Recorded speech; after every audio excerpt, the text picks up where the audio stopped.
মুরগির ডিম বলতে আমরা সাদা বা বাদামি খোলসের ডিমকেই বুঝি, কিন্তু প্রকৃতপক্ষে মুরগির ডিম হতে পারে ক্রিম, গোলাপি, নীল, এমনকি সবুজ রঙেরও।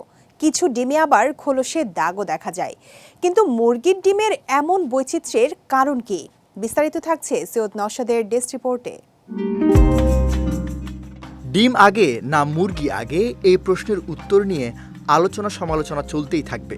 কিন্তু কখনো কি ভেবে দেখেছেন মুরগির ডিম কেন নানা রঙের হয়? মূলত ডিম তৈরি হয় ডিম্বাশয় থেকে ডিমকোষ নির্গত হয়ে ওভিডাক্ট নামের এক নালীতে প্রবেশ করার মাধ্যমে। 5টি ধাপে এই প্রক্রিয়াটি সম্পন্ন হতে সময় লাগে প্রায় 24 ঘন্টা, যার চতুর্থ ধাপে ডিমের খোলসে রঞ্জক জমা হয়, যা ডিমের বাহ্যিক রং নির্ধারণ করে।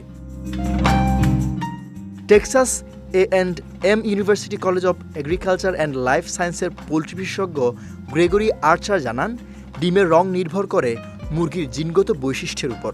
তবে মজার বিষয় হলো, মুরগির কানের লতির দিকে তাকিয়ে বোঝা যায় সে কী রঙের ডিম পারবে।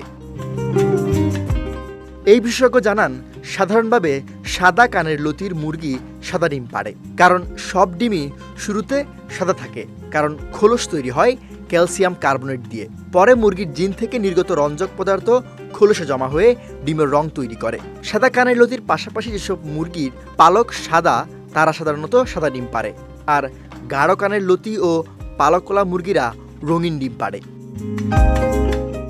যদিও ডিমের রং নির্ভর করে জিনের উপর, বয়স বাড়ার সঙ্গে বাদামি ডিম পাড়া মুরগির ডিম বড় হয় এবং রং কিছুটা হালকা হতে পারে। তবে ডিমের খোলসের রঙের সঙ্গে কুসুম কোন রঙের হবে তার কোনো সম্পর্ক নেই। কুসুমের রং নির্ভর করে মুরগির খাদ্যাভ্যাসের উপর।